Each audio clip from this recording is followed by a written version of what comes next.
4, 3, 2, 1. Now, customers are the backbone of any and all businesses. If we want to get more customers, we've got to seduce you all. You've got to progress. If you want to attract bigger people in your life, then you've got to become a bigger person. You've got to become better at your skill sets. You've got to immerse yourself into personal development. You've got to find a mentor. You've got to find one or two people that have the results that you want. Ladies and gentlemen, welcome to another episode of Untold Upline Secrets / the interviews. I'm just a tinge bit excited. You guys know that I've been excited about every interview that we've done, but this one is special. You know, there's only a handful of people that I've been able to interview here that are bona fide 8-figure earners inside of the network marketing arena. That means 10 million plus. You know, every single person that's here, 6-figure earner, 7-figure earner, but there's only a handful of people that I've interviewed so far that are 8-figure earners. And this gentleman here is one of them. Now, I met him probably about a decade ago. And at that time, we didn't work together. Like, we knew of each other in the industry and passing at different generic events all over the world. And then him and I were able to work together in a specific company back in 2014. And even though we were cross-line, we weren't in each other's organization, we still passed each other's secrets. And, you know, he was always that guy that was willing to help no matter whose team someone was on. And because of that, he's been able to build a global organization all over the world. And he's not a one-hit wonder. And he's got a phenomenal story. Beautiful wife and kids, resides in the beautiful state of California. And we all know that for those of y'all that live in California, if you're not making money in California, you should be moving anyway because it is expensive. So, you know, in order to be there, you got to be doing something. So, ladies and gentlemen, we've got to welcome to the stage my man, Mr. Calvin Becerra. Calvin, what's up, my brother? How are you? That's it. What's up, Ced? I appreciate you, bro. I love the edification. Even though I'd rather be the guy edifying you right now because you're one of the guys that I look up to in the space. I consider you a great friend, even though we don't talk all the time. We're always in front of each other, whether it's online or offline. But I'm grateful to be here. So thanks for inviting me. Man, I'm so happy that you're here, brother. I know this has been a long time coming. We've been playing tag with each other, and you're flying all over the world. It's like, when am I going to get him sitting still to knock this interview out? So glad that we were able to do this. So I start all these interviews off the same way, Calvin. You know, there's going to be a lot of people that are here that are going to know you, and then there's going to be a percentage of people that have no idea who you are. So we've got to start back to the story of who is Calvin Becerra. Okay, so if someone were to ask me who is Calvin Becerra and start back, I guess, from the beginning, I'm not going to give the long drawn out story, but I'll just say that, you know, I'm an identical twin brother to my brother Brandon, and we were raised by a single mom in Northern California. We grew up in the projects, Oakland, Richmond. I wish I could name them all, but every year we moved to a new home, right? And I really grew up through what I like to call the struggle, but that's what made me so hungry. You know, as a kid, me and my brother would always work out in the neighborhoods to knock on doors, to do any errands in the neighborhoods so we can earn money to help my mom pay the bills. When we were teenagers, our dream was to be the first one in our families to ever graduate from college because we wanted to get our mom out of that situation and our younger sister out of that situation so no one would ever have to live like that way again in our family. And we found a private all-boys Catholic high school called De La Salle High School in Northern California. We worked 3 jobs a day, Ced, as 15, 16, 17, 18-year-olds. Like, I have teenage kids who can't even take out the garbage, to tell you the truth, okay? Right. We were working 3 jobs a day, bro. Janitors in the morning, Exxon gas station after practice, after school, and then Applebee's at night, and we take the BART bus and the train home. And that really taught us work ethic. It really taught us that work wasn't difficult at all. If you have an opportunity, just take it and run with it. And we paid our 4 years of high school, and we treated our high school like it was our business because we had to pay for it. And we got the best grades in high school. We were the best athletes in a national championship high school sports arena. And we got full ride scholarships to college. We became the first ones in our family to go to college and graduate at the top of our class. Then I got involved in real estate and mortgage banking. And because I'm such a great student, I always tell people, and I'm always a student, I learned very quickly from the guys who were successful in my office in Orange County, California.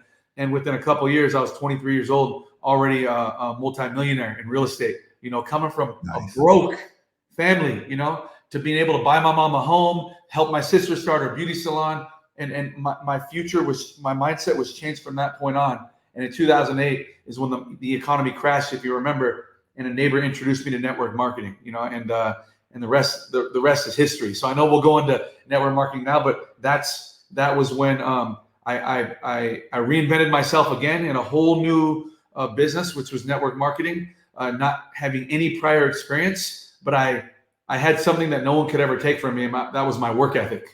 So as long as I always have that, you put any opportunity in my lap, and I'm going to turn it into millions of dollars. That's what it's about. Now we got to unpack that for a second, because you and I were actually in the same industry. So you were in California, I was in Virginia, and then navigated to Florida. But we've got to reminisce for a hot second. Okay. I was from 2001 to 2007. All right. What years was it where you were actually in the mortgage arena? Bro, okay, so I graduated from college, just so you know, in 2003. And then okay. I was in the mortgage arena just from that year, 2003 to 2008. All righty. So from 03 to like mid 06, it was taking candy from a baby. So we gotta talk about that for a second, because to me, option arms with 3-year prepays. Yeah, three on the back, 2 on the front. Yeah. Business card, and you're breathing, and you can get a house. You know, you can't get a microwave at Rent-A-Center, but you can get a $300,000 house just by signing this paper and say that I work over here. Like it was crazy. But you can get 3 at the same time, as long as we do it at the same exact time. Exactly. Here's the reason why I want to unpack it a little bit, because I want some people to understand something. It was the idea of understanding opportunity. Just like in network marketing, it's like, okay, there's a window, and as long as you're moving forward, as long as you got one foot in front of the other, that's when God will start to bless you. Some people will sit still and just pray and hope. It's like they're just hoping. It's like you're wishing, like He wants you to move. And as you're moving, then all of a sudden these doors start to open up. So when you think about the mortgage arena, that work ethic, do you think that work ethic, and I already know the answer, was a big part of the success within that few-year time frame? For sure, because you're talking about people that hope and wish and pray, but they forget the other part, which is take action, right? Yes. Because God will meet us halfway, like you said. Like, here's the opportunity; it's right here. Come get it. But they're waiting for it they're waiting for it to be walked over to them and put into their hands, you know. And so that work ethic is what created the actionable steps, in my opinion, because the opportunity was there. People were making money hands over fists. The people that were driving the types of cars they were pulling up into the parking garage, and they get out and they're tattooed from arms all the way to their neck, you know, and they're the top producers. Like, those were all the guys that just did one more thing that the rest didn't. They took massive action. So when I sat in that mortgage office and sat at a desk with no leads coming in, all I did, I swear to you, for my first, I would say 6 months, was I just took notes. I listened carefully to every single person. I picked up their habits. I picked up their words. I learned the language of their business. And then I went outside and on the weekends, and I would talk to everybody about refinancing their home, buying a new home, whatever they could, so I could bring a deal into the office. So I can wait, bro, until 11 o'clock at night when the owner finally walks out of his office and invites me in to say, hey, what do you need me to help you on? I would wait. People already went home for the day, and I would wait just for him to help me on that, you know. And I wasn't afraid of work, and I wasn't afraid of not being able to go out and party with my friends as a 22-year-old. Like, I knew I could party later, you know. So anyways, bro, if you just took action during those days, you were making a lot of money. You were setting your family up right. Nice. That's what it's about. That was a life-changing thing. Now, the other side of it is that what most people don't get. First of all, it was my first introduction to money, bro. I was 27 years old. Like, I grew up in the streets like you, and man, you know, I'm 27 years old as a millionaire. I tell people, I say, listen, you know what my first goal was when I became a millionaire at 27? They say, what? I said, to get rid of it. They were like, what do you mean to get rid of it? I said, because nobody taught me money principles. I grew up with none. So I figured that 7 days in a week, I must need 7 cars. You know, I need this jewelry. I need this outfit. I started burning money. But then a couple of years later, I'm sitting on 350 grand. I got some toys and stuff. And I'm like, this ain't cool. And the market crashed. I'm like, this this ain't cool. Then nobody felt sorry for me. One of the things I tell people is I said, once you build $1 million muscle, it's a muscle. Bro, it's a muscle. It's a muscle. It's a muscle now. It's like, okay, the market crashed. Okay, great. Now I know what it takes to get that because I was working 20 hours a day. It was crazy. I'm like, oh, this is what it takes. Okay, cool. We'll just go do it again. And we went and did it again. We just had to do it again in another industry, just like yourself. So when you step into network marketing in 2008, let's talk about that. What was the first company that you were introduced to, and how were you introduced to network marketing? Okay. So I love how you said it's a muscle, because once I lost it all, and Cedrick, I lost it all, my houses, my cars, everything, you know, but they couldn't take away that muscle that I call work ethic. Okay. So I was like, just what's the next opportunity? And the fact that I lost it all it did was make me hungry. That like was like a slingshot being pulled back. And now I'm waiting for the opportunity, because the fact that I lost it all, I need to go make it happen now, you know? And then network marketing came in and slung me back into the light again. And so it was just it was a random neighbor that lived next door to me. And he had just moved into, I lived in this upscale neighborhood in the same city I live in now here in Southern California, behind the gates. And it was a private, like a community with like maybe 40 semi-custom homes. And I was a single guy living at the end of a cul-de-sac in a big, beautiful home. And he just moved in next door to me with his wife and his daughter. And he thought, man, who's this kid right here with these cars in his driveway, with this house, by the way, that I was losing, by the way, just so you know, right? So, and he walked up to me when I was on my driveway one day, and he introduced himself to me and said, I'm your neighbor. I just moved in next door. I helped him carry a couple of things in his home. And he's like, man, you're pretty young to have a house like this, be driving cars like this. What do you do? And I said, I'm a product of the real estate business. And he knew that it was in the toilet, because he had been previous in that too.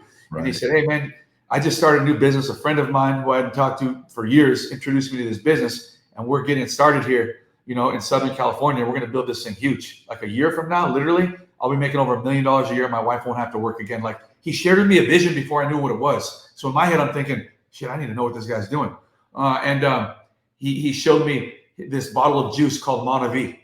It looked like a wine bottle. And then I thought, I swear to you, bro, I was like, dude, who is this guy like selling juice? Like, I felt sorry for him. Like, does he go door to door? What does he do? Like, I'm selling real estate. I can't go from real estate to juice. Right. Then I really look like I'm hitting hard times. And so he was like, you got to come check out. You got to see the opportunity behind this. Come to a meeting with me on Thursday night. I was like, I can't. I made up an excuse, bro. It took him 3 weeks to get me to go to that meeting, but he just fought. He stayed persistent.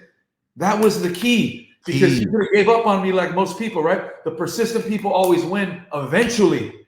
Okay, maybe not today, maybe not tomorrow, maybe not this week, maybe not even this year, but eventually they do, because it's all about timing. And finally, after 3 weeks, he would invite me again, and he was trying to get me to go to one of his uplines meetings, I guess. He'd only been in the business for 9 weeks. He was new to the industry. And then the fact I kept giving excuses, finally, he got smart and he said, well, what are you doing tonight? I'll just show it to you myself. Smartest thing he ever did, because I didn't have an excuse for that, right? And I was like, I'm not doing nothing. He's like, all right, be out in front of your house at 7, jump in my car. We're going to go to my friend Brian's house. I'm going to show you the plan. So then I had to go, and I went that night. I went to his friend's home, and bro, he'd never given a presentation in his life. There's no big, like, multi-million-dollar earner there. It's going to give me this incredible training after. Nobody's showing off. They just sat me on his friend's couch, put a video in the DVD player, put a video in. He just pressed play. He's like, man, I'm glad that you showed up. He's like, this business, Calvin, could change your life.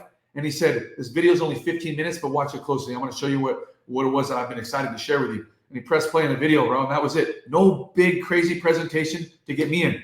I watched the video, and on the video, I saw enough. I saw the owners of the company I thought were really good guys. I saw a company that was doing amazing. I saw what the product was. It was more than a bottle of juice. It had this story behind it. So I thought of it as like liquid real estate. And then the most important part was not even any of that. That just showed credibility. The most important part were there were guys like us and girls like us in this industry who were real life testimonies. And they're saying, I remember this girl, Holly, she's like, I enrolled 33 people to have 33,000 underneath me. And I'm a 7-figure income earner in this company. I saw this old couple talk. I saw this guy talk. And I swear to you, all I did was stereotype all of them. I was 25 years old. And I thought, man, if those people can do it, I know I can do this. And then the meeting was over, and he just walked up to me, Cedrick. He didn't ask me to go home and think about it. He said, all right, So how are you going to get started? He assumed the sale. And I said, well, I want to do whatever you did. And he said, pull out your credit card. Let's get you signed up now. And I did. Signed up for like $1,200 that night, even though I didn't have it. That's crazy, right? After all that success. Right. But it was on my credit card. And literally before my first month, that shit was paid off already. And even if it wasn't, it would have cost me $60 on a payment. So I joined that day, bro. And that was the start of my network marketing journey. Nice. So we gotta take that a step further because there's a lot that's there. But there's one keyword that you said that I want to unpack here. And I think it was a great keyword that I want people to get. Typically in life, stereotyping people is a bad thing. Yeah. Like we're taught in the Bible, we're taught not to judge. Who are we to judge? You know, in the Bible. However, because I'm never going to go against the Bible, that's like a bad idea. But when I look at network marketing, right? Because I did the same thing that you did, and I want some people to really get what I'm trying to say here, so it doesn't sound like I'm going against God or going against the Bible. You said you stereotyped all these different people, and I want to pull that word out and say, hey, no, you just looked at these people and said, if she can do it, if he can do it, if he can do it, if he can do it. And that's one of the keys of this industry that I think that most people forget, because everybody you can be from jail or you can be from Yale. It doesn't matter. All you need is a credit card and a pulse, you know, so somebody had some sort of background that you don't know about. So when you saw those people, you came from a successful background in real estate. But what was it like when you looked at them and you were just like, bro, there's no way. There's no way. Simple. I expected that in an opportunity like this or in any type of business opportunity, they're going to show the most successful in the room, the most successful people in the room, the best speakers in the room making the most money because they want to impress you. And in this industry, it's the complete opposite. They're showing you that anybody can do this. Regular people from any background. That single mom, Holly, which is actually her and her husband are some of mine and my wife's best friends, best people in the world. Our kids go to college together now, which is crazy. Right. She was the girl I saw in this video. Now they're our friends and our kids are going to college, right? At the University of Alabama. So like, bro, so when I saw normal people, right? That normal people from just any normal background at a time right now when people need an opportunity more than ever, and that we're making millions of dollars, I thought, dude, I'm going to make millions of dollars. If they can do it, I know I can. Now I really believe that this will happen for me. This business I know nothing about, I believe it can happen for me. Now I gotta go find out what they're doing. That was the next step. Gotcha. So let's talk about the ego hit for those of y'all that are wondering. All right, so you go from real estate, making millions of dollars in real estate, market crashes, you lose. Okay, your house is getting ready to get foreclosed on. A guy's talking to you about some purple juice that grows in the Himalayan mountains in a really, really pretty wine bottle that can help your leg grow back. And you're looking like, I'm going from selling $3, $4, $5 million loans on these big gigantic houses to a $40 bottle of great overpriced grape juice, that some people would call it. That Mona V juice was good though. But you go from a $40 bottle of juice, like mentally, how was it in the beginning for your posture and for your mindset to really grab, man, I'm going from the mortgage game and multi-million-dollar properties to a $40 bottle of juice? Bro, everything in about success or everything in life before you have success is about belief. So I had to make myself believe that this was the best thing, you know? And for me, at first I saw a bottle of juice until I saw that video. And the company did a great job at telling the story of how that product came to be. They created value there for me. Like, dang, this is the best. Like I need that juice I was making fun of before, you know. And the thing also, what made me believe was the types of people who were getting involved in this business. You know, like the guy next door to me. I wanted to impress this guy. He was 10 years older than me. He was very successful as well. The guy that got him involved was a very successful guy in the city I lived in. The types of people that I had met as a part of the company impressed me, and I thought that this could be a huge opportunity for me. And then the other thing was I had to think of a way to sell the opportunity, and I always positioned it as today the opportunity is an opportunity. Like in today's world, the opportunity is to have an opportunity, and there aren't very many out there. So people were looking for something to replace that income, and that's why like almost every mortgage, real estate, title, like business owner got involved in that. Like from 2007 to like 2012 was a huge wave of momentum in the industry, and I really feel like that wave is coming back right now. Oh, here, let me share something with you. I think you might want to use this. I think it's coming back as well. A friend of mine posted this up earlier today, and I said, "Hey, excuse me, but I got to borrow this." Yeah. All right, okay, it's all good. She said, Walmart is closing 23 stores in 8 states. Target is closing 9 stores in 4 states. Walgreens is closing 900 stores.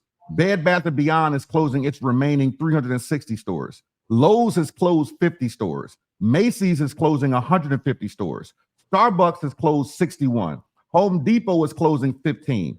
Dollar Tree is closing 1,000. Foot Locker is closing 400. Gap is closing 350. Party City is closing 24. Big Lots is closing in Cali and Colorado.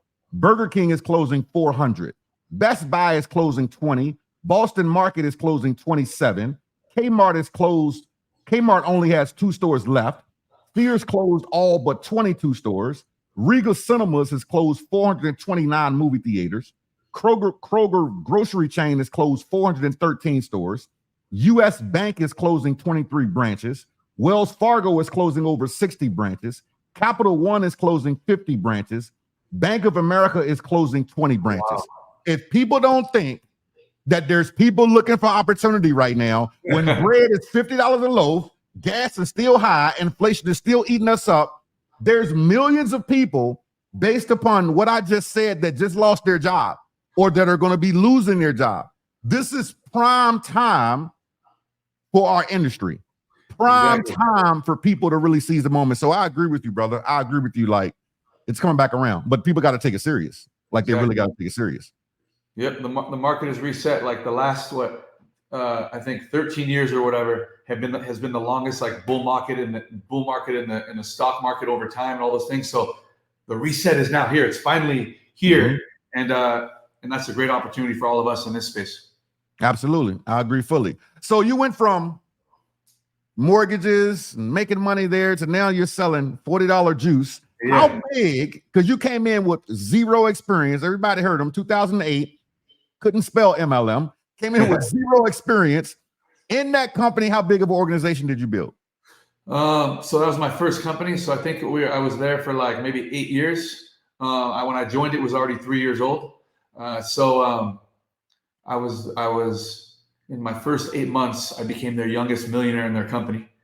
Hit their rank called Black Diamond in that company. And I think I enrolled 37 people total because I was only 25 years old. The guys at my age were still wanting to go to the club at night. They weren't ready for their future. So I had to go meet people who were older than me. And I wasn't afraid to do that. But 37 people I enrolled. Of the 37 people that I enrolled, 6 of them treated it like a real business, took it seriously.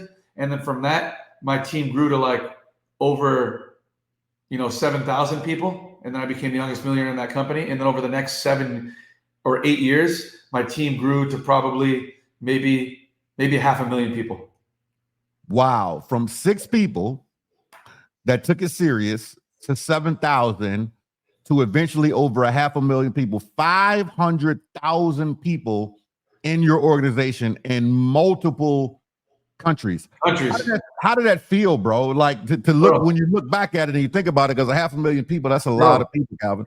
And the way we tell it, wow, it sounds so simple. People listen to this are like, damn, why can't that be for me? But they don't understand that in between that quick story of this to this was all of this, because neighbor, bro, that neighbor who introduced me to the business, that cool guy I look up to, within a year, both of us became extremely successful, but the ego got to his head, to be honest, and he thought he could go start his own network marketing company. We were that good.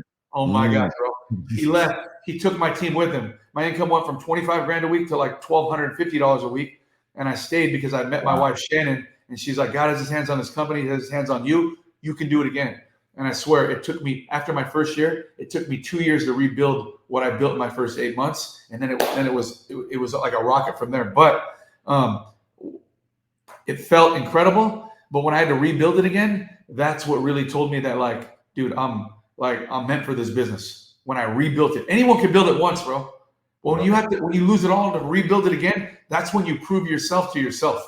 And you're like, and they can take it from me, and I can rebuild it again and again and again. I've rebuilt my business many times. Business is always going to be a rebuild, whether it's traditional business or in this business. I'm not afraid to do it. You have to do that. People who think they're never going to have to rebuild, then you aren't a business owner. You don't understand business. And bro, my business went literally, I didn't have a Facebook when I started, right? I had a friend come and set up a Facebook page for me. And then I put a video on YouTube, and people from Germany called me. And all of a sudden my business was in Switzerland and Germany. And then I started traveling outside of the country for the first time and doing meetings out there, not knowing anything. And then I started meeting people. My team really grew some depth. I ended up in 14 countries before I joined my second company, which is why I was able to work with you. Nice. That's crazy, man. Like, first of all, I love when you say you get to prove yourself to yourself. Yeah. A lot of people would have dropped the ball and maybe went to another company. I don't think some of y'all heard it, because he said it pretty fast, from $25,000 a week to $1,200 a week. Like that's a financial hit, an ego hit, a mindset hit, all wrapped up in one. But to go back and say, you know what, I'm gonna rebuild this thing. I believe in it, and to grow the organization to well over 500,000 people, that's absolutely crazy. So within that process of this happening, because that always happens, like no matter what company that somebody's in, everybody thinks that it always goes up, and I'm like, no. Like I was a friend of mine shared a story the other day. We were talking about, it was actually Melissa Boston. I was interviewing Melissa Boston, and she was talking about the Google story, and she could have invested in Google. And I'm like, oh, I got a similar story that's crazy. Like, so I won't repeat that right now. But Google did this. Google didn't just go pow. Like when Google IPO'd, nobody thought that everybody was going to be Googling something. So it just didn't go pow. It doubled in its first 2 weeks. Then it kept growing and growing. But if you look at the chart since the time of the IPO up until today, it was this. It was never straight to the moon. So when you think about that in your build, and Mona V, for an example, throughout that process, what were some of the leadership things that you had to figure out and learn? Because a year later, your upline is gone.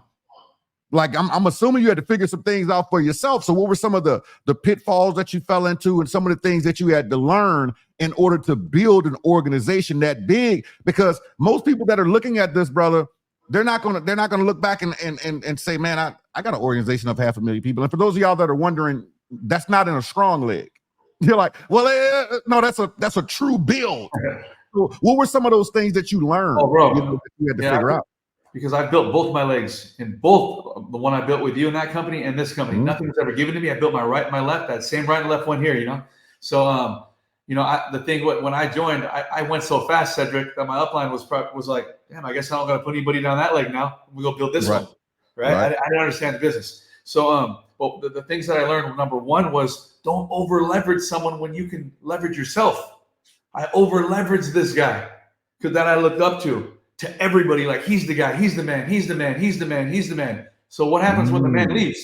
You're going to follow the man, right? Ah, good point. And that was the thing. So like, I had to realize that, man, like, dude, I'm just as talented. I'm just as hardworking. I have just as an amazing story, even better than this guy. And I work 10 times harder. People should want to follow me, and it's not about me though, but people should be inspired by you.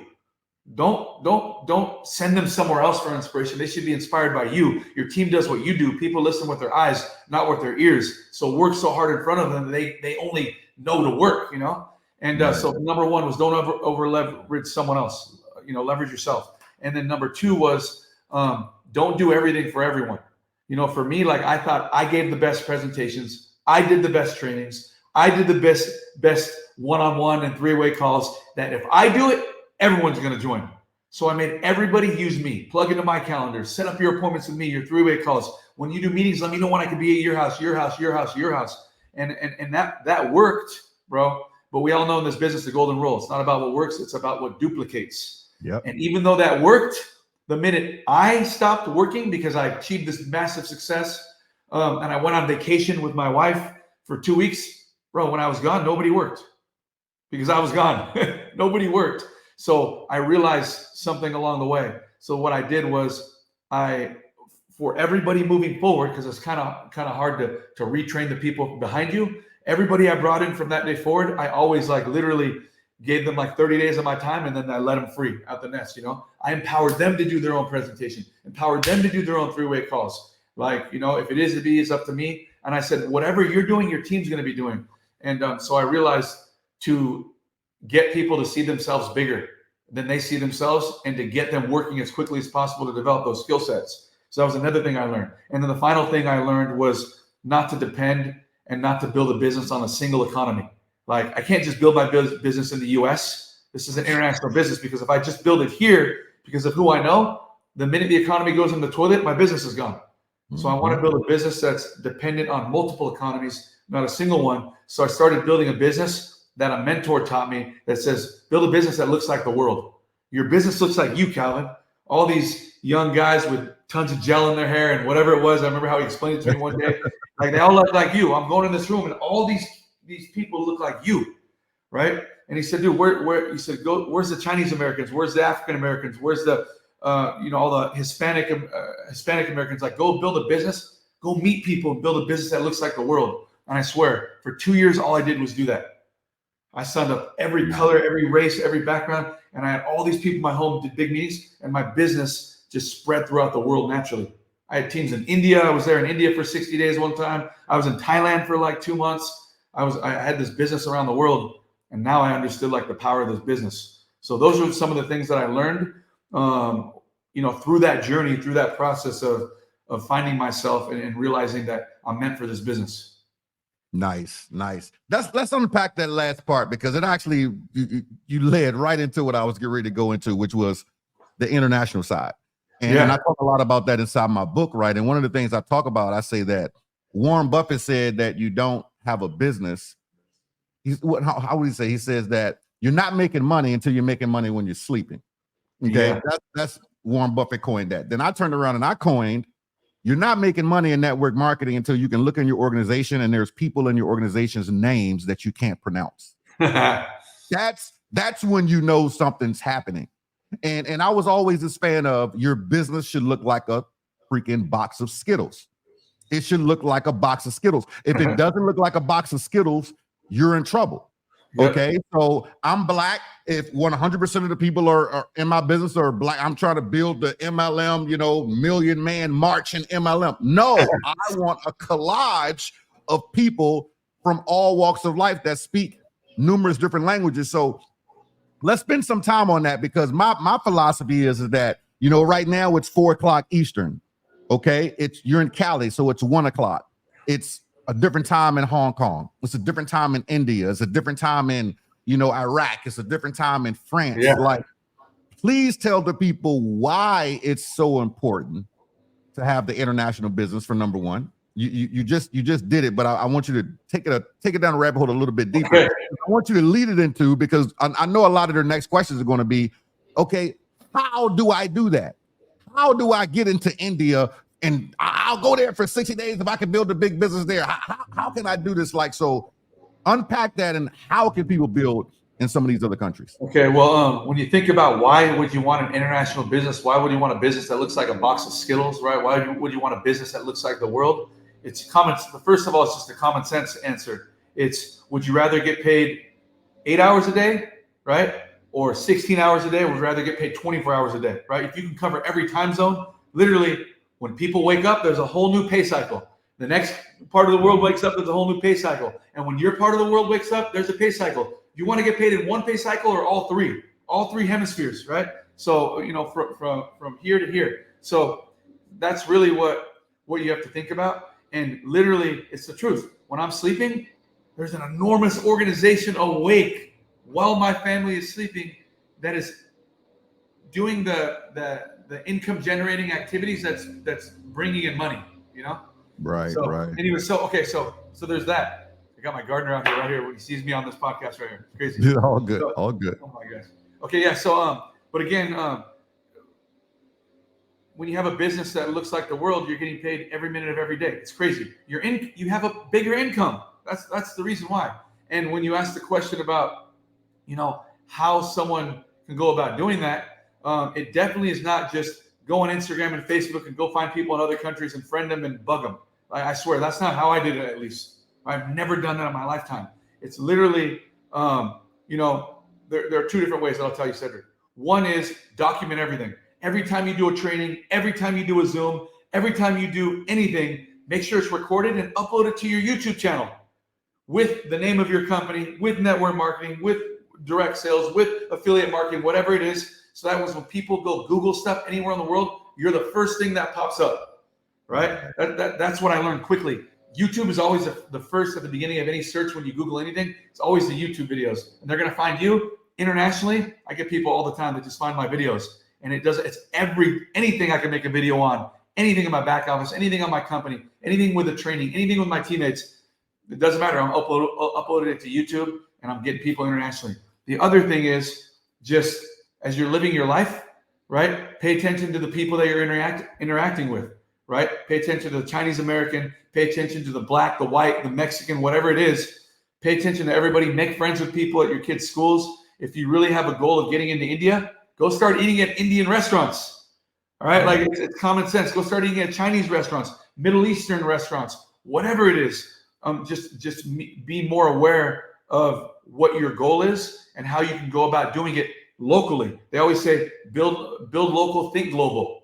My international business, 90% of it is from just people from my own communities that see an opportunity here. They start building with their ethnic background here, and then naturally it spreads into the countries they're originally from to all their family and friends. And I have this business everywhere. So I would finalize my answer for you like this.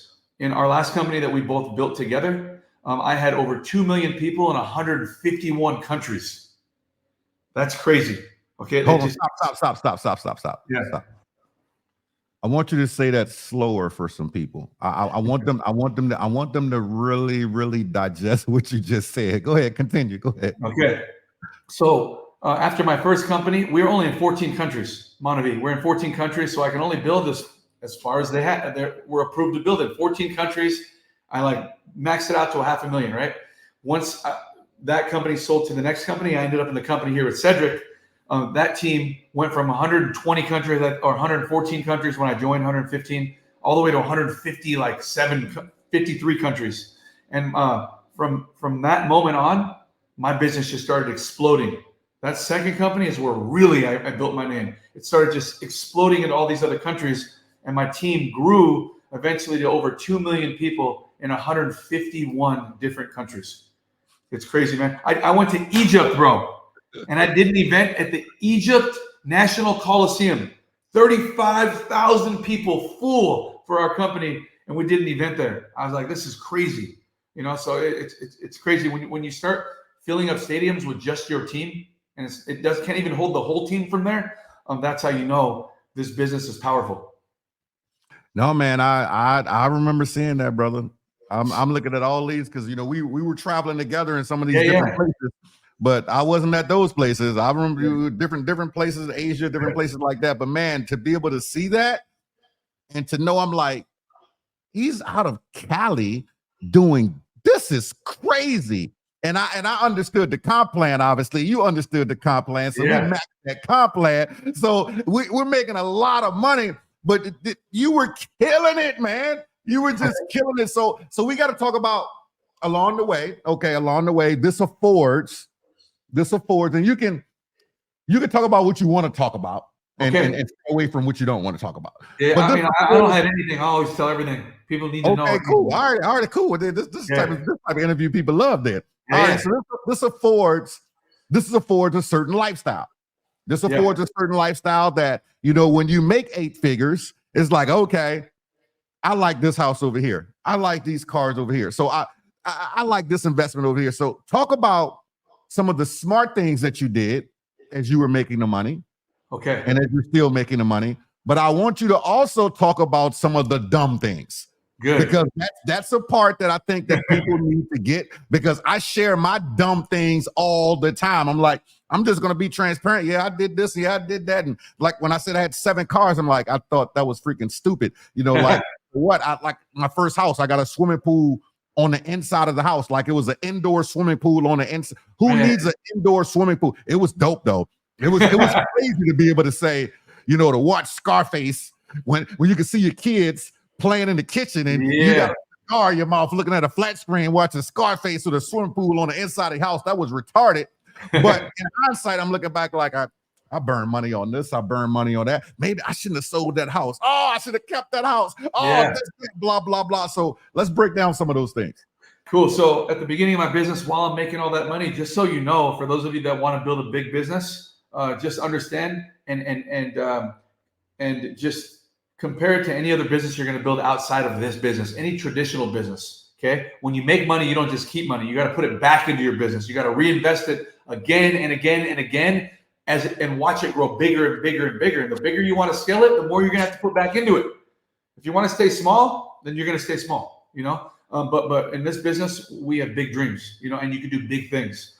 And so I'm just letting you know, I would probably say, Cedrick, for the first 5 years, maybe 7 years, I'm going to be honest, you know, I reinvested a ton of what I made back into my business because I had this bigger goal to get to where I'm at today, to get to where I've been working with you in our last company, those types of levels. And so, you know, the truth is, I was this big rank, this big pin, making all this money, but inside of my home, my family knew that, you know, we're going to sacrifice right now. Like, I know that on the outside, it looks like that, but we're going to sacrifice right now because we're going to put it all back in. I'm going to travel to all these countries. I'm going to stay there. I got to put myself in hotels. I got to pay for event space. I got to do promotions for the teams. Like, this is what it's about, you know? And the people on our teams, they don't see that. They don't understand that, you know? Right. But we do. So if you want to be successful, you got to be willing to reinvest back into your business and support your teams. One of the biggest and stupidest things that I did, okay, was I fell victim to network marketing leaders, and everybody. And what you're going to hear is everybody says they're a leader. Okay, you know, everybody says they're a leader. When people from other countries are contacting you because they want to join your team, I'm a leader. I'm the top leader. Everyone's the top leader. Okay, and the reality is they're not. And a lot of them are telling me what they can do, showing me their teams, showing me all their team pictures, but they need a budget to get their business started. They need this money to get started. I'm telling you, like, I am like 0 for 15 on those. I already lost all my money, so none of you guys have to. You don't have to do it. I already did it for you. Okay. So this is my wife watched me do it. She trusts me, and she was just like, I told you. No, this guy's gonna be the one. No, this guy's it. No, I vetted this guy out. Like, dude, if they just want money up front from you before they put any work, they're never gonna do anything. And I realized everything has to be based on performance. When you make me money, I don't have a problem reinvesting it back into your team. When you make me more, I don't have a problem. So I gave away a lot of money early. I gave away a lot of money. You know, I remember I had this team in India. He showed me 1,200 sign applications. He'd show me more and more and more, and I'd be out there in India. These applications started stacking. The day, and I was paying him the whole time. The day he was supposed to put him in, he disappeared from like the face of the earth. You know, so like these guys are professional scammers internationally, and they prey on Americans who love this business so much, and they think we're ATM machines, that we got enough. We'll pay him, we'll pay them. And I'm just telling you, enough of us in this industry have done it, so you guys don't. So that's one of the biggest mistakes early on. Okay, now let's get past that. After about 7 years of me really investing in this business, then I realized I need to build my future now. And I started taking just a portion of everything I made every week, and I started just filling in the buckets for my future, for my retirement. I got a great CPA who helped me create a great 401k plan that I was able to match with my business. I matched myself in 401k. I maxed out my wife. I created plans for my kids. I started just checking every bucket. So 20 years from now, I'm set up for life, right? I met friends who got me great life insurance policies, right? That are tied to the market, that turn into great retirement income later. I filled up all those as much as I could. Whole life policies, IULs, all these things, great ones. Term to protect leave a legacy for my family, to fund my living trust, like all these cool things. And then I started buying gold and silver, and like, bro, there's nothing like when you're working hard in network marketing, but you're securing your family's future instead of just throwing it all back in. And the more I did that stuff, the better I felt. I didn't pay attention to my numbers so much, or the people that were leaving my business. I didn't ever get discouraged. It was not emotional. I was able to focus on really building a business and building a community because I could sleep well at night. And I just remember checking off all these things, Cedrick, my Roth IRA, my SEP IRA, all these cool things, making sure that my accounting was in order, my businesses were all set up right. And then I checked all the boxes, bro. I invested stock portfolios, mutual funds, everything. And then I was like, dude, what else is there? Crypto, right? I learned how to set up a Coinbase wallet, bought my first Bitcoin for like $600, bought like $1,200 worth of Ethereum that day for $9 each. And then I started buying that every week, and then it started going crazy. That was life-changing, right? I remember I sold 300 Bitcoins one day to buy the land here to build my home. Now, Cedrick, bro, 300 Bitcoins, bro. Okay. That paid like close to 700 grand, which bought the land to build my home. But then when you calculate what that could have been today, what is that? If you do 300, you know, I had to pull the calculator out. You said 300 billion. Like, bro. So what are we at? 60. We're at 63 right now. Okay. So 18.9 million. Yeah. So I always tell my wife that's $18.9 million piece of land we built our home on. Right. She's like, no, it was supposed to happen like that because you would have lost it anyways, right? In the other dumb shit I'm about to tell you about right now, right? So because this whole crypto thing took off, and we have tons of friends we meet in the industry, and there were these crypto opportunities. I didn't have to go build full teams there, but of course I wasn't afraid to put my Bitcoin in there. If I had it, double your Bitcoin, make 2% a day, all these easy, but they're being built by guys we trust, guys we know in the industry. And there's this guy and that guy, and they're leveraging people's names and they're mining, blah, blah, blah. And all of those I lost on. So I'm 0 for 10 on anything that says they're going to double your Bitcoin or guarantee returns. You don't have to do it because I lost all my Bitcoin for you guys. All right, just so you know that. Now, once I lost all that, bro, I could tell you, Cedrick, hundreds. And I know you believe me because you probably heard a similar story. Hundreds of them, right? Like my friend Stefania laughs at me because she's like, Calvin, you could probably be worth probably 100 million right now, like just from that investment, But dude, the reason why I am not emotional about it right now and I can laugh about it is because, bro, I have that muscle that we talked about earlier. I have work at it. I'll go get it all back, right? Of course, I'm not dumb. I know that when I see it dip, it's on sale today. When other people are scared and they're thinking the ship's burning down, it's on sale. Dude, we've had a sale for the last week. I'm buying, and I'll buy here and I'll buy there and I'll buy there. I know where it's going, So anyways, I've just invested, a lot of my money the right way. I've put money in stupid things that I shouldn't have put my money in, and when you learn once and twice, don't do it a third, fourth, fifth, sixth, and seventh time, because the same thing's going to happen. History repeat itself. So I learned that I'm too smart to do dumb things, right? And I've also learned that my wife is right most of the time. That's the truth. And she's such a good woman, though, bro. She's such a good woman because I met her in this industry when I was in that first company, Montevideo, a year after I joined.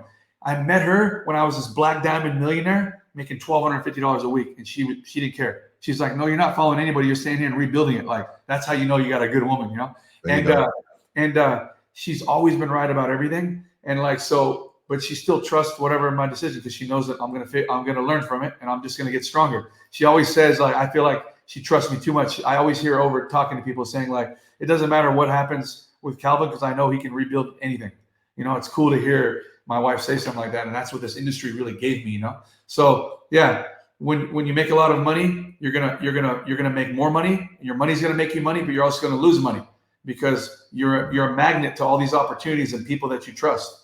And so you got to learn, but I call it tuition. I've paid enough tuition, right, at the School of Hard Knocks in this business and at Make Money University that I know that it'll never stop coming to me. So anyways, I learned a lot. I love that, man. And you said some really, really key things that I think that people really need to pay attention to. You said, number one, I've already lost all my Bitcoin already. You didn't lose it all. You're good. You're good. Yeah. I lost enough Bitcoin that you don't have to go and lose any. So Calvin, you mean to tell me these 1% to 2% daily things don't really work? I'm just playing. That's yeah. I keep telling people when people hit me up with 1% to 2%, I said stop.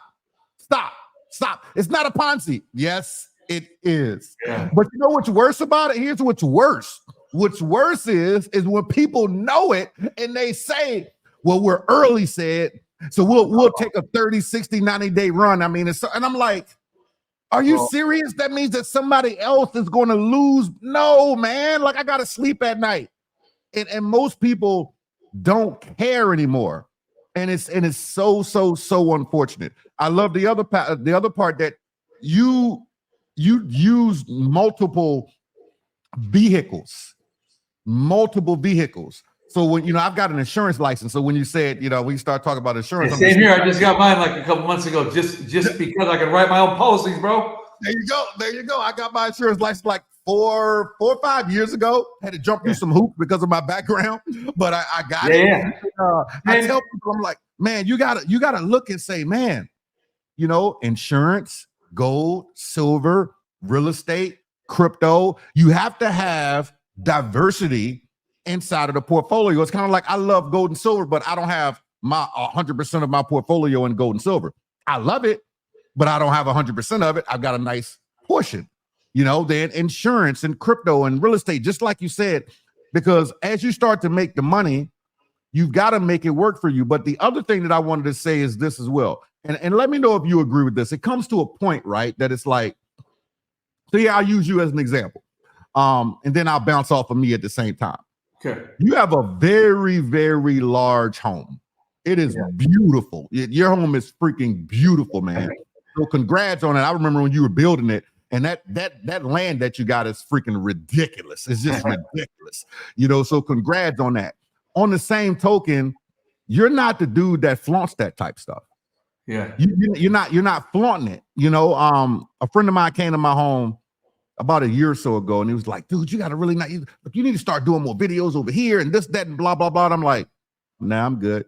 He was like, dude, you only do it in the kitchen in front of the fish tank or in your office. And I'm like, yeah, dude, I'm from Richmond. You know what I mean? Like, there's certain things that we just don't do. Like, and if I've got to attract you based on my lifestyle, you're not going to do anything anyway. Exactly. It's not about your lifestyle. That attracts different people. You know what I mean? It's like, and some of those people you don't even want in your organization. But I love the fact that you're humble with it. And I think that, and let me know if you agree with this. This is where I was going with this. As you get older, the older you get, especially as you're in this industry, you start to realize that all the cars get to the same destination. It's just the difference of how somebody looks. This house is this is that. Like, I don't need every $1 million watch. I don't need to fly private everywhere I go. I don't need this. Now, I'm not saying there's anything wrong with those things, because we all want the better part of life. But I think that as you get older, do you sit back and look and say, man, my investments are working for me. This is happening. That's happening. I mean, you're doing this in a t-shirt right now, chilling. You know what I mean?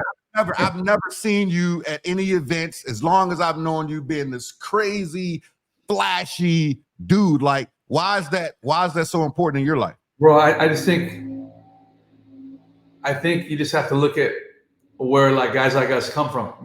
I came from very humble beginnings to begin with. I've lost it all, so I've been humbled, but more than once. I can lose it again. I'm not going to act like anything's going to last forever. My mom always told me one thing. She said, never forget where you come from, so that's that. So when I'm showing off my life, I'm not showing off my things. I'm showing off the things that I honor, which are God, my family, and my business, and when I show off more of my family, more of our faith, more of my work ethic, that's what people are really attracted to, right? Because in today's world, especially with social media, most of the other shit is fake. These kids in front of the cars, in front of these houses, these Airbnbs, these rented cars like crazy. Yeah, I have those things, but the older I get, like you said, the least I want them. Like, why did we get that? And why did we get that? Like, the more I have of those things, the less I can put into my legacy stuff, like the crypto, like the life insurance stuff. I can overfund this policy if I didn't do that, So the older I get, and also once you have kids that are getting older and you want to leave them with something, you want to leave a legacy for your grandkids, like the less of that you want to do. Even my wife, bro, we were talking like this house is incredible. But imagine if we would have put this into that, like what we can create, So like, yeah, we live in this beautiful home, Spanish style. We built our dream home. I love the Spanish look here in Southern California. We got everything from Mexico, from all the lights to the limestone kitchen and the fireplaces, to like everything. to the doors. I gotta tell you something. I do remember a conversation that I think we were all in a circle one day, and you were like, my wife just bought this chandelier.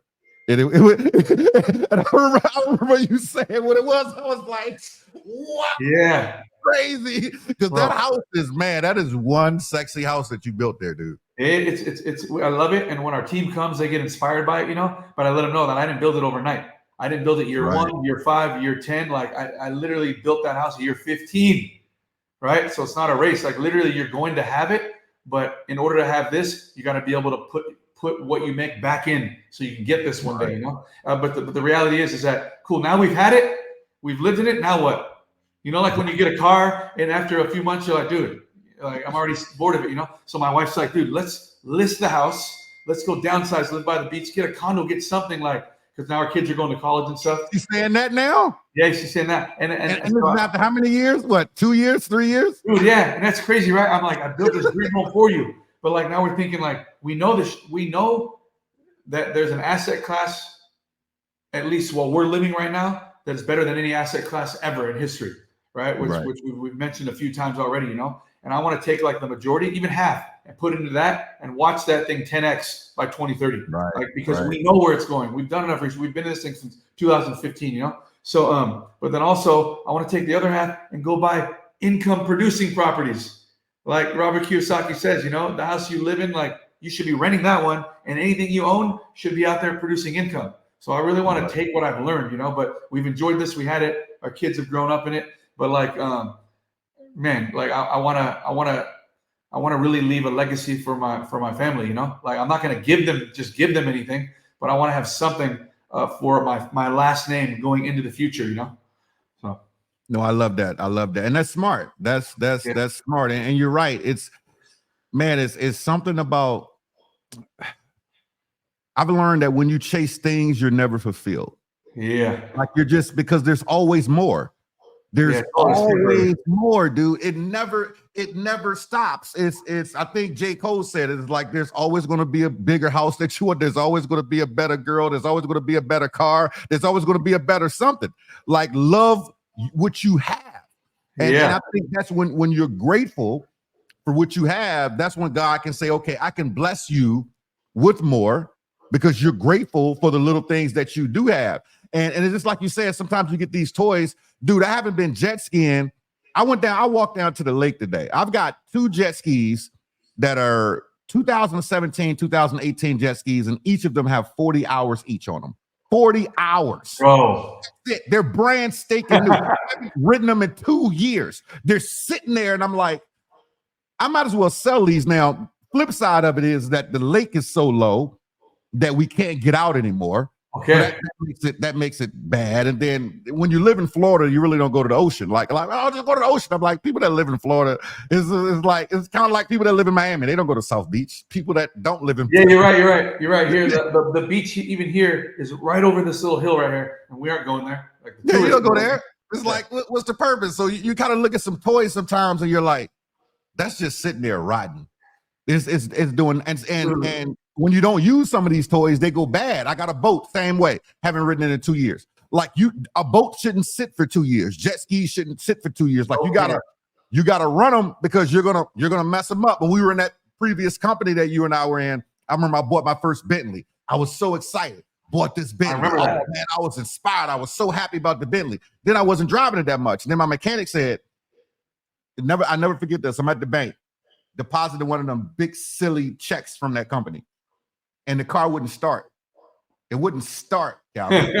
And I'm like, how embarrassing is it to be at the bank and you just deposited a freaking check with a 2 in front of it and another freaking digit behind it, another comma, and you need a jump for a Bentley? That you look dumb. So I read the book, and the Bentley has a spare battery, and you got to do a couple different things, and it turns back on. So then I call my guy. Bentley dealership wants $1,200 for a battery. And I'm like, a battery? Like, dude, it's a battery. Like, stop the madness. I called my boy. He put 2 new batteries in there for like $400 all in. So I save a third. But the whole point of this is this. He told me, Sid, you got to drive the car. That's not the kind of car that sits. He was like, you got to drive it at least once a week. Just go run it to blow it out because it wants to go. If you just let it sit, it's going to mess the car up. The next thing is going to be the alternator. Next thing is going to be this. Next thing is going to be that. It's going to go beyond the battery. So I think that some people have to understand, and sometimes people will look at you, or they're looking at myself, and other leaders, and they'll think, well, that's easy for you guys to say because you got these toys and this and that, and blah, blah, blah. But I've learned that, yes, you got to get it to understand it yourself. But once you understand it yourself, some of these things just won't, it's not fulfilling you. Yeah. You thought it was going to fulfill you. It's going to fulfill you for maybe a week. That's it. Maybe 2 weeks. If you get 30 days out of it, you're good. You got this crazy monstrous house in like a couple of years. Dude, we're done. I'm good. Yeah, I'm good. Yeah. Let's make the money work for us. So before we wrap this up, Calvin, we talked about a lot of good topics, but I want to tap into this topic before we wrap it up, and it's the topic of event culture inside of. Well, we got two separate topics we got to talk about. Okay. I can't forget this one. Let's talk about event culture here really quickly. Why is it so important for people inside of their company to make sure that they attend those events, but on the same token, attending some generic events outside of their company, personal development? I know that you're a personal development freak. Yeah.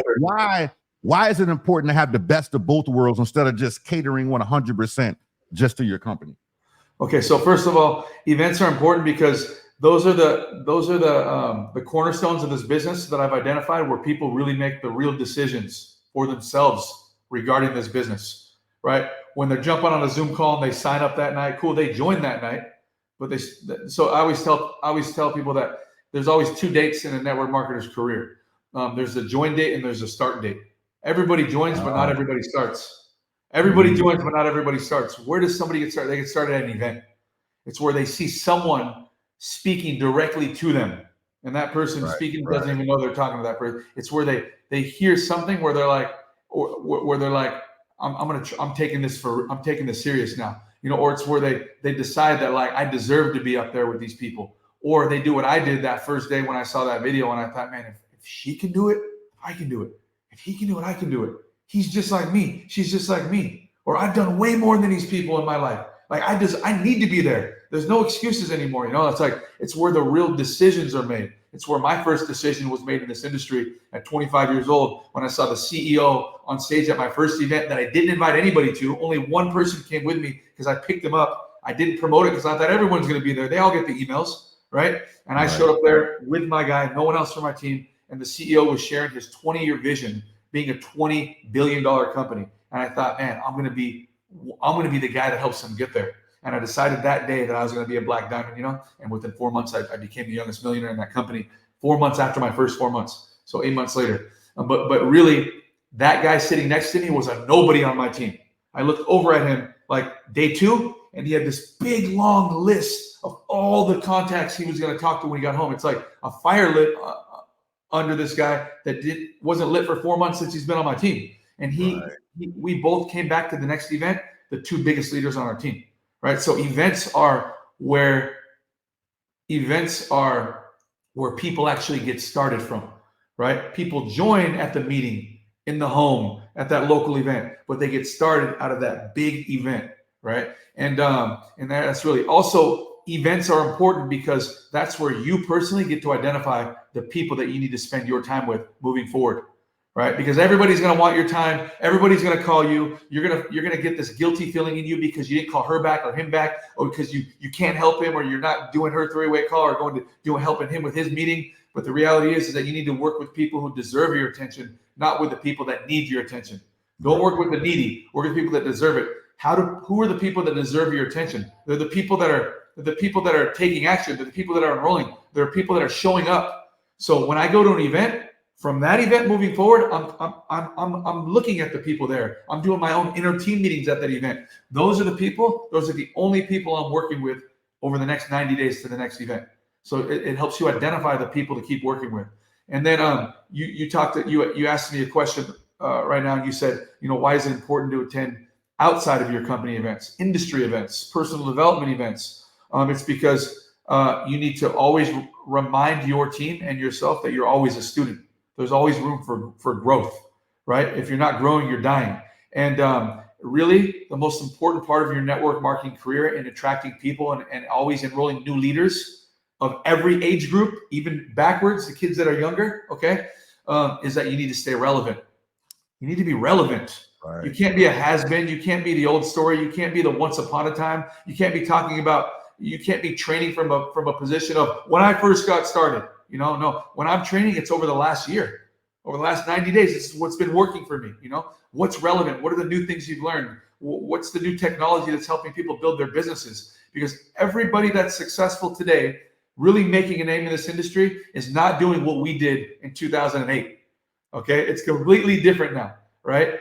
So everything's changing. So the reason why I'm always attending personal development seminars, events outside of my company, is because I want to stay relevant. I want to know what are the good things now. Who's winning now? How can I win today? And I want my team to see that, dang, this guy's investing in himself. He's treating it like a business. He's right. He's investing in the most important asset, which is himself, right? And that's why it's so important. Staying relevant, man. I think you hit the nail on the head. And there's so many changes, especially from a marketing perspective. I mean, if we just think about what has happened with AI in the past couple of years, like when we were rocking in 2014, we didn't have no AI. Like, what are you talking about now, man? In 5 more years, everything's gonna be ran by AI. You know what I mean? So it's like you got to be relevant. You've got to be in the know. You've got to understand the marketing side. You've got to understand the personal development. You got to understand the important things. So no, that's so important. And here's the last thing. Go ahead. I'm sorry. Go ahead. I was saying, you just talked about AI. Imagine the future. If I could take all of my training videos on YouTube and put them into the AI machine, AI generator, and all of a sudden there's this AI Calvin that my team can access on my website, ask it any question, and it just talks like from all the information that's been built up. Like, that really is the future. Like, they're gonna be clones of ourselves, and it's crazy. So no, it's past crazy. It's already happening. Yeah, you already know it is. I mean, you saw the movie on that. They cloned Tyrone, man. They cloned Tyrone. Exactly. I mean, what happened after that movie came out? Everybody's like, that's not the real Jamie Foxx. That's the clone. That's the clone. And I'm like, you guys have got locked in on this movie already. But in the next couple of years, people are going to be saying this stuff. So it's crazy. So last thing I want to ask you before we wrap up, we talked about this at our pregame before we hit record. Yeah. So we got to talk about this. Let me frame it. And here's how I frame this conversation. I say, okay, when people call me about something, some people look at the comp plan first. Some people look at the product first. Some people look at the timing first. And I look at the ownership first. I always look at the ownership first. And I relate it to flying an airplane. So I use the example of, I don't care if you like Virgin Atlantic, if you like Southwest, if you like American, or if you like US Air. It doesn't matter. If the pilot is drunk, you're dead. Bro, doesn't matter. Doesn't matter. If the pilot is drunk, you're dead.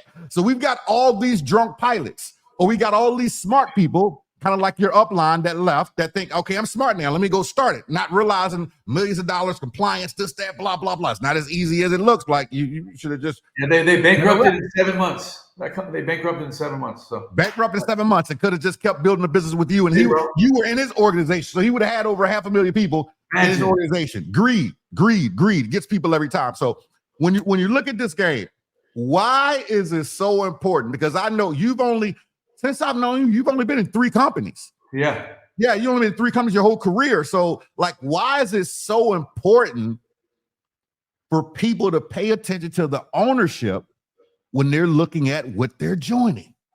Yeah, and it's the most important of all of the things that you're looking at when you need to join a company, because you're right. They're looking at the product. They want the next bright and shiny thing, right? They're looking at the comp plan because it pays $1 million a week. Okay. With the reality, that's just a bait and hook, because they're going to change it 20 times until they get it to what they really wanted it to be. That just got you in. Okay. But the most important thing that you need to pay attention to are the people that are flying the jet, that are leading the ship, that are captaining the ship. I would say it's the ownership. It's the people running the company, because that's the single thing that what I was saying to you in our pregame was that that's the thing that we can't control, what the owners do. Right. Okay. When they want to sell, when they want to step down, like whatever it is. That's the thing that you cannot control. So one of the things that you really need to really do your due diligence on and research is who are the owners, how old are the owners, how much experience have they had, how much money do they have outside? Do they need this company in order to pay their bills? Because if they do, you're in trouble. And somebody tell you that, or are they already set? Right? This is something that they can put on. They don't have to, sell in order to pay their liabilities or whatever it is. Like, so what is the story of the owners? What's their history? What's their track record? Have they had experience with these types of businesses before? Have they ever had experience building multi-million or multi-billion-dollar companies outside of this industry? Who are their business partners, right? That they've brought on board. What's their educational background? Have they had business experience, not just network marketing experience? Okay, because if only network marketing, usually a network marketer / owner is looking out for themselves more than I guess a traditional business owner would. Okay, there's just it's the most. Do they have experience? Like, do they have any experience? How many people have we come across that have no experience in network marketing and they want to start a network marketing company? Well, oh my gosh, man! Stop all day. So and that's the thing, and people they always get trapped in those companies, bro, because they want to go be at the beginning. I want to be the master distributor. I want to be this company's only 3 months old. Like, that doesn't mean anything. Literally 97 out of 100 of those companies they're gone within a year. And then 2 more of them are gone within 2 or 3 years. One of them is going to survive, maybe, but they're not going to be like billion-dollar companies or anything.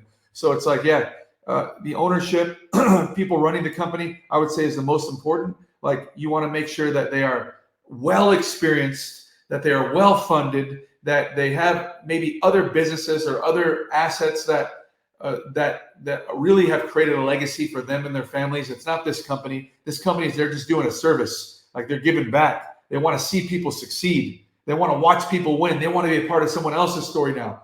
Those are really the owners that you want, And then also make sure make sure they're not too old because their years are numbered. They might have this vision of them being here till they're 120, but the reality is it's not that way at the end of the day, So it's important that the owners are the most important.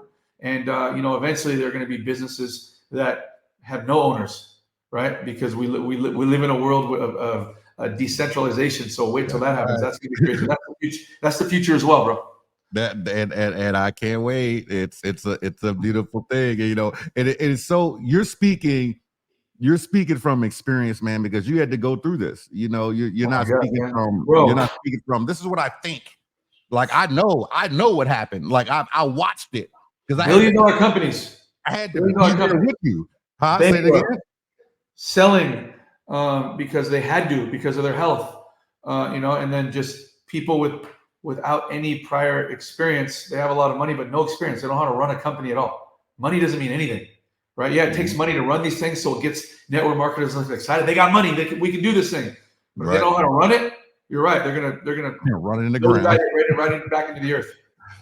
Exactly, and it's unfortunate, man, because it affects so many people's lives, and then people got to go and rebuild again. And there's nothing like being in this industry. I've got 25 years now of doing this, man, and there's just like nothing like being in this game for so long, saying I got to do it again.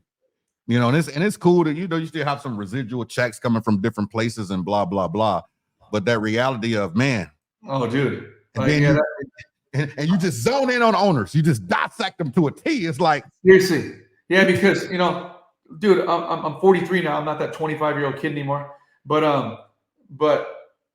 bro, I should already be done, to be honest with you. And that's what I said before, and that's the reality. So, but I didn't have someone that I could listen to, like on a podcast like yours today, where people could listen and be like, he just saved me.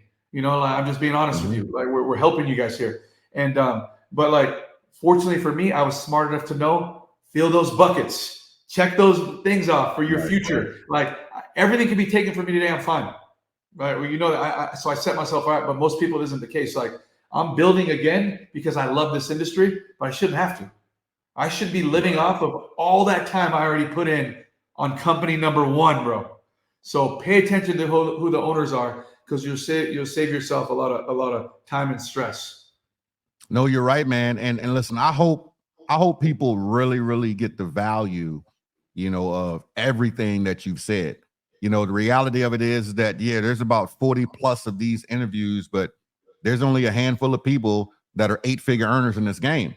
And ladies and gentlemen, I'm going to tell you, like, if somebody that has made that kind of money is telling you probably don't want to do this, and they're still humble and they still have the energy and they're 43 years young, you might want to pay attention and say, well, hold on. Let me do this. Because you're right. This will save some people. I have no doubt with all these interviews that are here. If it doesn't save some people, I don't know what they're doing. I don't know. So I've got to end it with this, Calvin. I ask everybody the same question after the end of every interview, and I want you to really, really think about the response here. I want you to go back 10 years, 15 years, 20 years, whatever it is, whether it be an upline, a mentor, a neighbor, a business partner, an owner. Someone told you to do something in your business or outside of your business that you did not do, that you look back now, 3 years later, 5 years later, 10 years later. Now, not looking back with regret, but looking back saying, Johnny told me that 10 years ago. Billy told me to do this 8 years ago.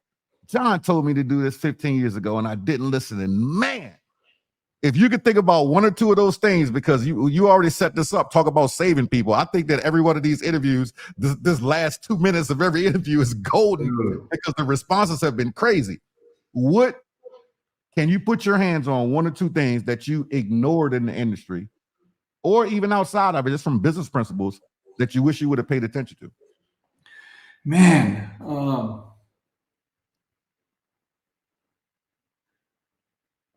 I'm trying to think of something. There's a lot of things people told me, and like I feel like I talked about a lot of the mistakes that I shouldn't have done on here. You could even use one of those. Who knows? I mean, I would say that the CEO of the company we were in together, she told me that if there's one thing that I could tell you the first day I met her is that, can you give me any advice, when it comes to being successful in this business? And she said, never get complacent.